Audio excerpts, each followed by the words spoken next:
Hay que decir que en la única parte del mundo que me dicen alta es por lo alta comisionada, pero bueno. Muy buenas tardes, buenas noches en realidad. Gracias por estar aquí. Esta ha sido, yo diría, una corta pero crucial e intensa visita para mí. Es además la primera visita de un alto comisionado de la Oficina de los Derechos Humanos de las Naciones Unidas a Venezuela. Yo me voy a ir ahora a Caracas, de Caracas, pero se va a quedar una presencia de mi oficina en el país por primera vez. Hemos alcanzado un acuerdo con el gobierno para que un pequeño equipo de 2 oficiales de derechos humanos permanezca aquí con el mandato de proveer asesoría, asistencia y asesoría técnica, pero también muy importante, continuar monitoreando la situación de derechos humanos en Venezuela. Quiero agradecer al gobierno su invitación, la cooperación y compromiso con la oficina, incluyendo el equipo técnico que visitó el país en el mes de marzo. Previo a mi visita, solicitamos al gobierno varios compromisos y hemos podido alcanzar varios acuerdos, además de la ya citada presencia de los oficiales de derechos humanos. Tenemos el compromiso expreso del gobierno para llevar a cabo una evaluación de la Comisión Nacional de Prevención de la Tortura, así como también para evaluar cuáles son los principales obstáculos en el acceso a la justicia en el país.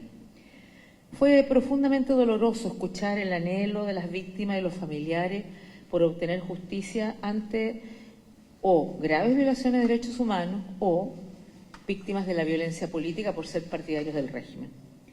Espero sinceramente que nuestra evaluación, nuestra cooperación y nuestra asistencia ayude a reforzar la prevención de la tortura y el acceso a la justicia en Venezuela. El gobierno también ha aceptado que mi equipo tenga acceso pleno a los centros de detención para poder monitorear las condiciones de detención y hablar también confidencialmente con los privados de libertad. El Ejecutivo también se ha comprometido a trabajar para permitir un acceso más amplio a los distintos mecanismos de derechos humanos, incluidos los expertos independientes de Naciones Unidas, conocidos como relatores especiales. Celebro la liberación del parlamentario opositor Gilbert Caro, que se encontraba en custodia del Servicio de Inteligencia SEBIN, y asimismo recibo con beneplácito la liberación de Melvin Faría y Junio Rojas, aunque hago un llamado a las autoridades a liberar a todos quienes estén detenidos o privados de libertad por ejercer sus derechos civiles y políticos de forma pacífica. El propósito de mi visita fue abrir un espacio que permita mantener una relación más cercana y fluida con las autoridades y con todas las instituciones del Estado, con la sociedad civil y, por cierto, con las víctimas y sus familiares. Mi deseo era venir y escuchar a todos los actores para poder trabajar con ellos hacia el respeto, la promoción y la protección de todos los derechos humanos de todos los venezolanos.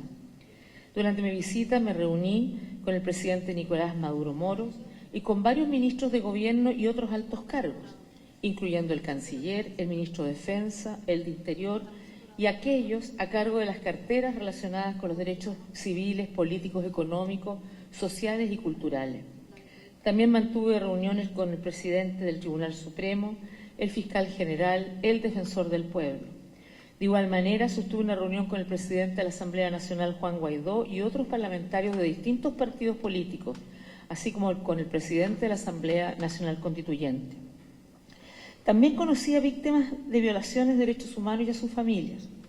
Escuché el testimonio de un hombre que me explicó cómo su hermano fue torturado, humillado y asesinado por oficiales encapuchados de las FAES que allanaron su casa, así como otras familias destrozadas porque sus seres queridos tuvieron el mismo destino.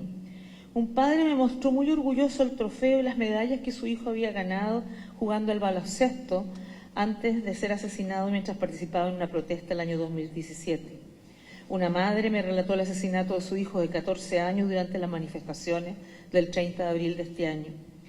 Escuché los testimonios de familiares de personas privadas de libertad quienes habrían sufrido tortura, pero también conocí víctimas de violencia contra partidarios del gobierno. Conocí el testimonio de la madre de un joven que fue quemado vivo durante las protestas del 2017 y que pasó 15 días agonizando en el hospital antes de fallecer. Una joven me narró cómo su padre, dirigente campesino, fue asesinado por defender el derecho a la tierra de los campesinos. Estoy solo mencionando algunos de los muchos casos que tuve ocasión de conocer y compartir con ellos. Sus historias son desgarradoras. Todos demandan justicia. Un sacerdote de la Iglesia para los Pobres nos compartió apasionadamente acerca de cómo los pobres y los grupos más vulnerables son los que más están sufriendo. No se trata de política, nos dijo. Se trata del sufrimiento de la gente. Y me he comprometido a continuar transmitiendo estas demandas y abogar por la justicia y la reparación para ellos, sean quienes sean los perpetradores. Soy consciente que hay muchas más familias y víctimas con las cuales no tuve la oportunidad de encontrarme, pero déjenme decirles algo. La lucha de todas esas víctimas por la justicia es importante. No solo por lo que esas familias han sufrido, sino que es importante que haya justicia para todos ellos, sean del color que sean, y es importante para toda Venezuela, para todos los venezolanos. Y en eso no están solos. He escuchado las voces de los manifestantes que luchan por la protección de sus derechos y las de aquellos que buscan reparación por el daño que han sufrido. He encontrado representantes de la sociedad civil, sindicalistas, líderes religiosos, empresarios y académicos de todo el espectro socioeconómico y político. Me he entrevistado con representantes de la comunidad internacional y con las agencias de Naciones Unidas en Venezuela. Y todos me han transmitido cómo la situación humanitaria se ha deteriorado de forma extraordinaria, incluyendo el derecho a la alimentación, al agua, a la salud, la educación y otros derechos económicos y sociales. El Gobierno ha lanzado proyectos en un esfuerzo a asegurar acceso universal a programas sociales para los que ha dedicado el 75% del presupuesto nacional. Sin embargo, también he oído el testimonio de venezolanos que, muchos de ellos, a pesar de tener un empleo, no les alcanza para adquirir las medicinas que necesitan, para asegurar suficiente alimento o para otras necesidades. La situación sanitaria sigue siendo extremadamente crítica a causa de múltiples factores: la escasez de medicinas y de equipamiento, el éxodo de profesionales de la salud, el deterioro de la calidad del agua y el saneamiento y los apagones eléctricos. El costo y la falta de anticonceptivos en las farmacias ha contribuido al aumento de los embarazos adolescentes y también de la mortalidad materno-infantil. Los trabajadores de la salud me han descrito cómo equipamientos médicos muchas veces escasean o no están en funcionamiento. Y personas que viven con enfermedades crónicas me han alertado sobre ausencia o escasez de medicamentos esenciales para ellos. Y he hecho un llamado al Gobierno también para que le dé una prioridad a los temas de salud y comparta los datos relacionados con la situación sanitaria y otros derechos socioeconómicos que nos permita evaluar la situación y apoyar en la mejor manera que Naciones Unidas pueda. Las causas de esta crisis económica, la cual se ha exacerbado dramáticamente desde el año 2013, son diversas.